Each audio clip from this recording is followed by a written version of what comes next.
Hi everyone, I'm at a studio in Oxfordshire and just beyond here is the new BMW M3 and M4. Never seen it before, so you're going to get my reaction. Right, I'm going to look up now and check out the cars because there's been a lot of controversy surrounding the look of these things. It looks good. I actually thought I'd hate it. Everyone's been going on about this grille, but actually this looks really good. I'm surprised. Don't know why I'm surprised, but I am. I don't think it works so well on the normal 4 Series, but on this, with all the added vents and aggression, it does look good. Normally I don't like BMWs when I first see a new BMW. It takes me a while to get used to them because BMW is generally quite daring with its design, unlike some other German car makers who just like evolve them steadily. But this is one of the first ones when I'm a bit like, I like that, it looks good. All right, and let's start this video off by talking about the design because it's what everyone's been talking about. This car has a definite snout on it. I love the contours here in the bonnet that lead into the grille. You've got this massive grille here with a vertical bar through it, which does actually work. Huge radiators behind there.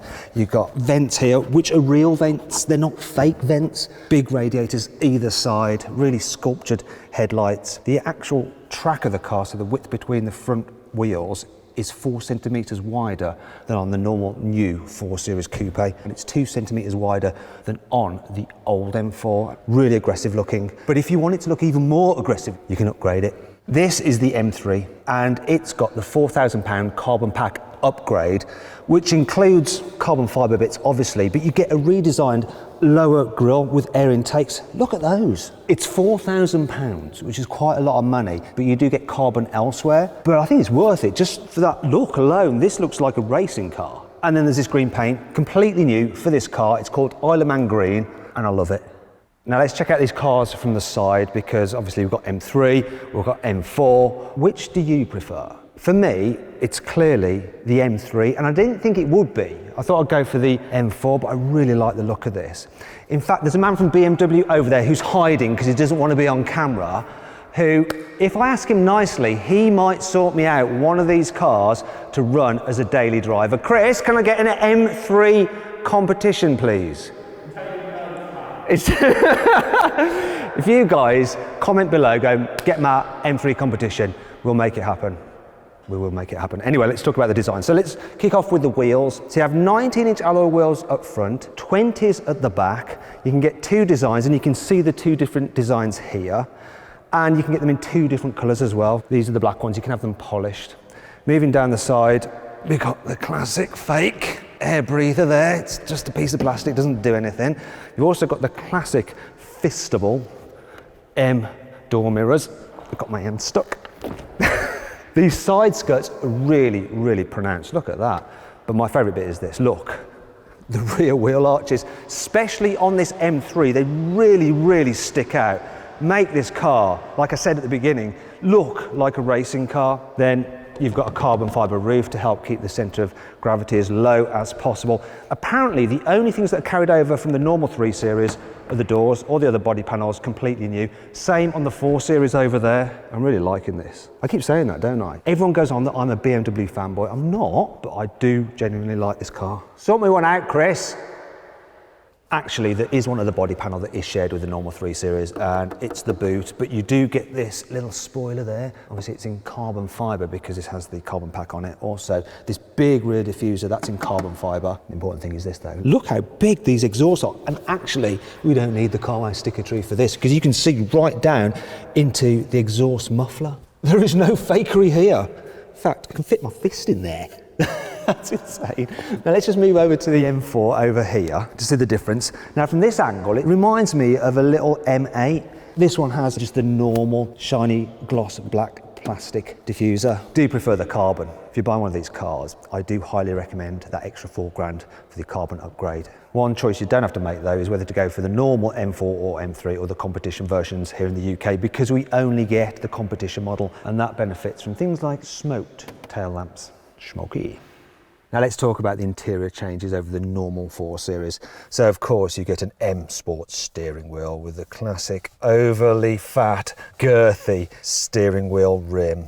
I like the stitching in it there, that's nice. And you've got your M badge there. Key upgrade here is you've got carbon fibre on the steering wheel. You've even got carbon fibre gear selectors.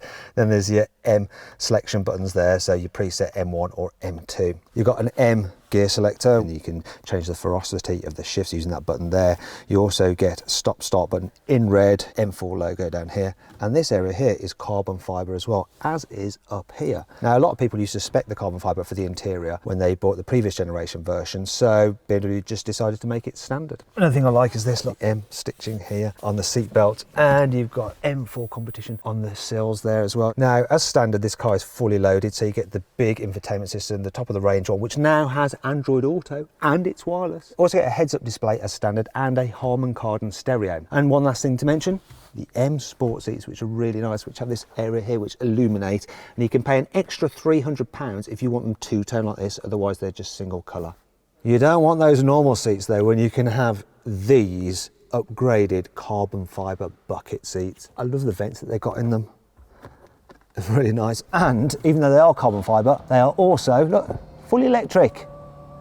They don't come cheap though, £3,500. Right, and everybody, this is what you're really here for, isn't it? It's the engine, 3 litre straight six twin turbo, 480 horsepower. That's in the normal M3 or M4. The competitions get 510 horsepower and 650 newton meters of torque, which is 100 newton meters more than the old car, which is quite a lot. The engine will apparently do around 28 miles per gallon. Like my hands, it won't. And check this out, this extra bracing that they put on the car. Oh, you want to hear the engine?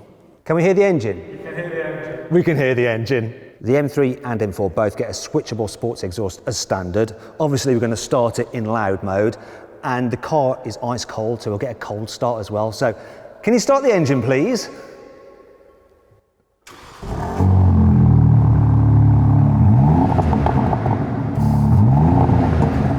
Yes, bit more. It's loud, that's for sure. It's definitely loud. Has it got a soft limiter?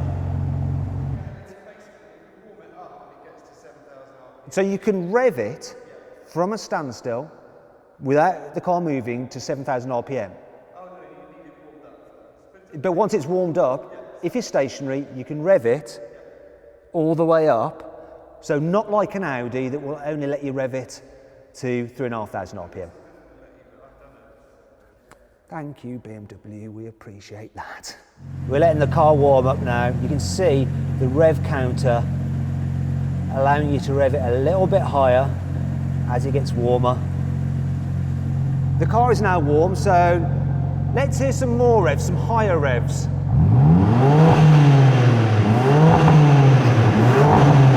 Put it onto quiet mode. Now rev it.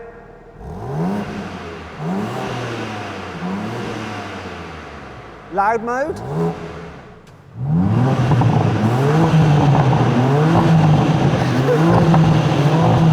I can wash my hands with that. I've probably now got cancer of the hands. The M3 and the M4 get a 6-speed manual gearbox as standard, so if you're really into driving, you're going to love that. Unless you live in the UK, because we only get the competition version, that has an 8-speed auto as standard. It's fine for me, but some people might be a bit disappointed to know that. The gearbox itself, it's not a dual clutch anymore, like in the old car, which in some ways is bad, but in other ways is good. You see, that old gearbox was a real pain to launch. It'd be temperamental, it wouldn't always engage launch control, whereas this new 8-speed, when I've tried it in the M8, it's reliable. It launches really well. So expect quite a few drag races with this car. The new M3 and M4 have upgraded sport suspension, which is lower and stiffer than their standard counterparts. Now, you also get adaptive dampers as standard, so that's really handy. So you've got a comfort mode for when you're just cruising around, as well as sports mode for when you're on track. As standard, the car is rear-wheel drive, and you've got a sport differential over the rear axle to help distribute the power. Now, you can actually get the car as an all-wheel drive model, both the M3 and the M4, and it uses the same clever 4-wheel drive system as the M5, so you can put it into rear-wheel drive mode if you want to do some skids. Being an M car, you obviously get upgraded brakes. 380mm at front, 370 at the back, and you've got 6-piston calipers. Lewis, have you noticed I've been whispering? I've probably been whispering in this video. It's because I'm in a studio. This is under embargo. It's top secret. So I've gone into kind of stealth mode. I don't actually need to be whispering. Anyway, for the first time ever, you can actually change the colour of the calipers if you want to. And if you want to change the brakes, you can upgrade to the carbon ceramics. Now they come as part of a pack for £8,000. You've got 400mm discs at front and they'll reduce fade if you're out on track. Now as part of that pack, you also get top speed de-restricted to 180 miles an hour rather than the usual 155 miles an hour. In the interest of balanced motoring journalism, I should point out some of the negatives about these new cars. The first is the starting price. So the M3 starts from 75 grand. This is about 1,200 quid more. And that's about £8,000 more than the equivalent version of the old generation model. Boo. Then there's the weight. So they weigh 1,730 kilos, whereas their predecessors were about 1,570 kilos. So that's an extra, quite a lot of kilos. Let me do the maths. 160 kilos, which is 2 blokes.